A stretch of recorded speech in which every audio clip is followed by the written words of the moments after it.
Fitzgerald Kennedy, do solemnly swear I, John Fitzgerald Kennedy, do solemnly swear that you will faithfully execute the office of President of the United States that I will faithfully execute the office of President of the United States and will, to the best of your ability, and will, to the best of my ability, preserve, protect, and defend the Constitution of the United States. preserve, protect, and defend the Constitution of the United States.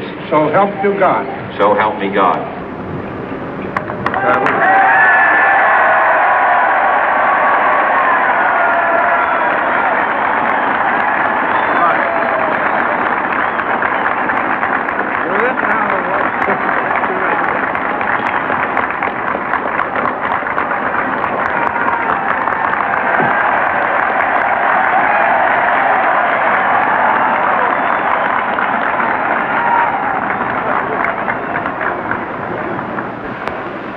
Vice President Johnson, Mr. Speaker, Mr. Chief Justice, President Eisenhower, Vice President Nixon, President Truman, Reverend clergy, fellow citizens.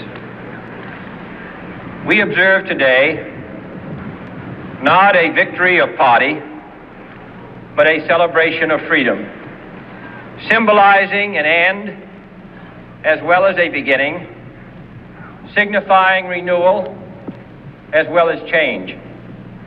For I have sworn before you and Almighty God the same solemn oath our forebears prescribed nearly a century and 3/4 ago. The world is very different now, for man holds in his mortal hands the power to abolish all forms of human poverty and all forms of human life. And yet the same revolutionary beliefs for which our forebears fought are still at issue around the globe. The belief that the rights of man come not from the generosity of the state, but from the hand of God. We dare not forget today that we are the heirs of that first revolution. Let the word go forth from this time and place to friend and foe alike that the torch has been passed to a new generation of Americans born in this century, tempered by war, disciplined by a hard and bitter peace, proud of our ancient heritage, and unwilling to witness or permit the slow undoing of those human rights to which this nation has always been committed and to which we are committed today at home and around the world.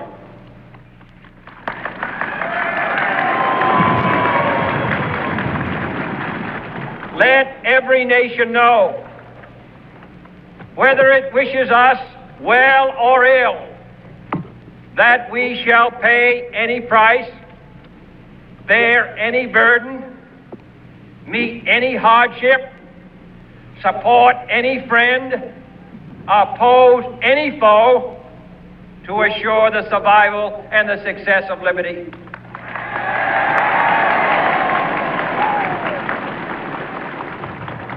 This much we pledge and more.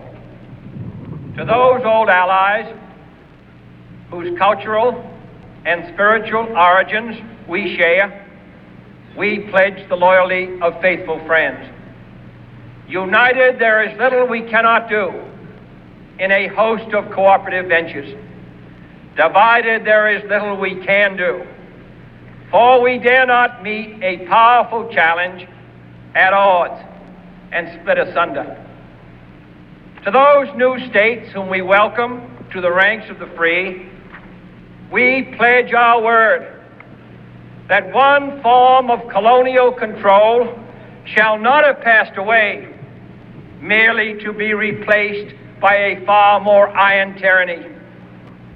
We shall not always expect to find them supporting our view, but we shall always hope to find them strongly supporting their own freedom, and to remember that in the past, those who foolishly sought power by riding the back of the tiger ended up inside.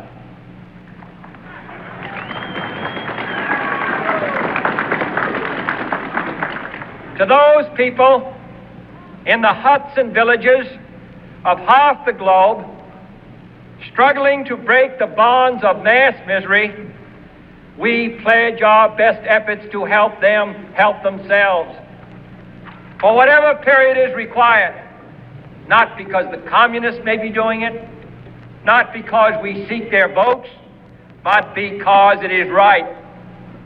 If a free society cannot help the many who are poor, it cannot save the few who are rich.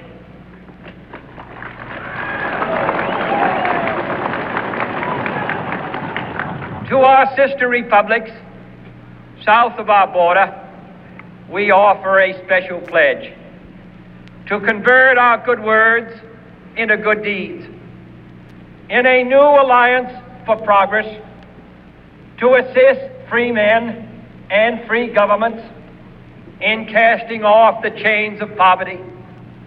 But this peaceful revolution of hope cannot become the prey of hostile powers.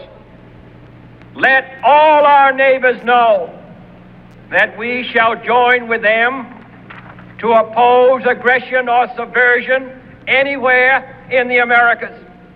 And let every other power know that this hemisphere intends to remain the master of its own house.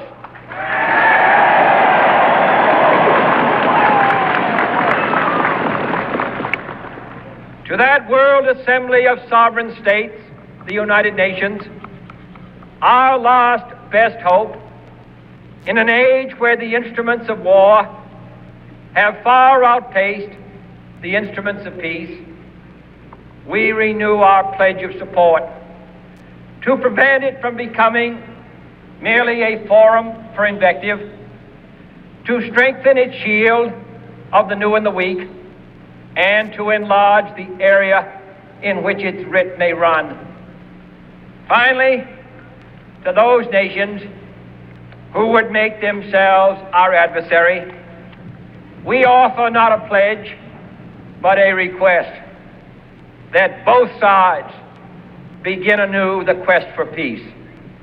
Before the dark powers of destruction, unleashed by science, engulf all humanity in planned or accidental self-destruction, we dare not tempt them with weakness, for only when our arms are sufficient beyond doubt can we be certain beyond doubt that they will never be employed. But neither can two great and powerful groups of nations take comfort from our present course, both sides overburdened by the cost of modern weapons, both rightly alarmed by the steady spread of the deadly atom, yet both racing to alter that uncertain balance of terror that stays the hand of mankind's final war. So let us begin anew, remembering on both sides that civility is not a sign of weakness, and sincerity is always subject to proof. Let us never negotiate out of fear, but let us never fear to negotiate.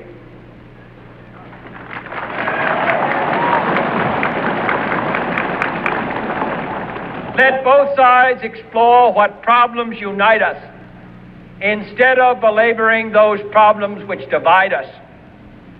Let both sides, for the first time, formulate serious and precise proposals for the inspection and control of arms, and bring the absolute power to destroy other nations under the absolute control of all nations.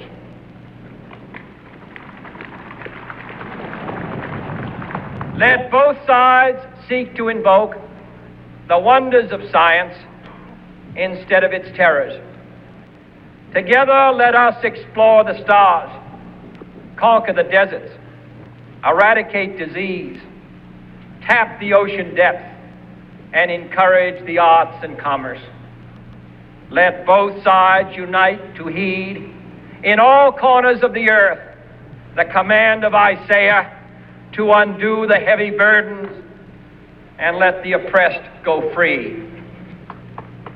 And if a beachhead of cooperation may push back the jungle of suspicion, let both sides join in creating a new endeavor, not a new balance of power, but a new world of law, where the strong are just and the weak secure and the peace preserved. All this will not be finished in the first 100 days, nor will it be finished in the first 1,000 days, nor in the life of this administration, nor even perhaps in our lifetime on this planet. But let us begin.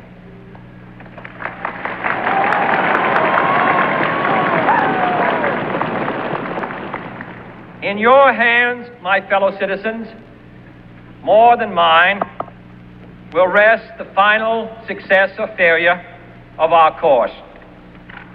Since this country was founded, each generation of Americans has been summoned to give testimony to its national loyalty. The graves of young Americans who answered the call to service surround the globe.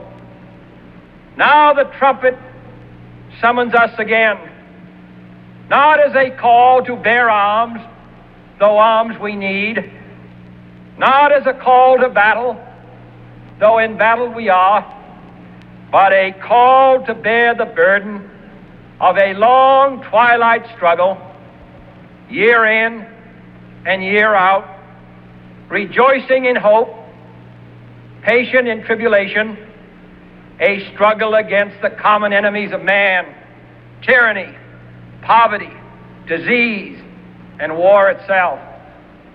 Can we forge against these enemies a grand and global alliance, north and south, east and west, that can assure a more fruitful life for all mankind? Will you join in that historic effort?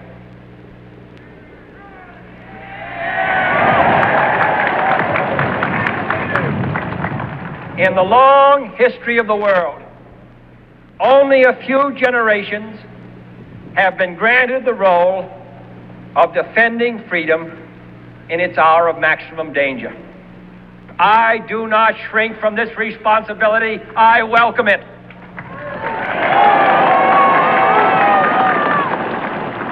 I do not believe that any of us would exchange places with any other people or any other generation.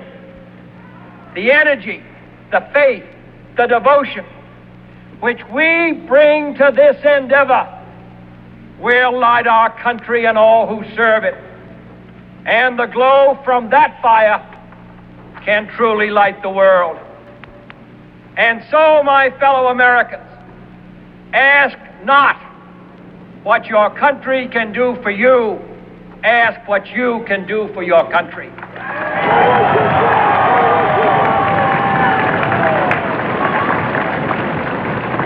My fellow citizens of the world, ask not what America will do for you, but what together we can do for the freedom of man.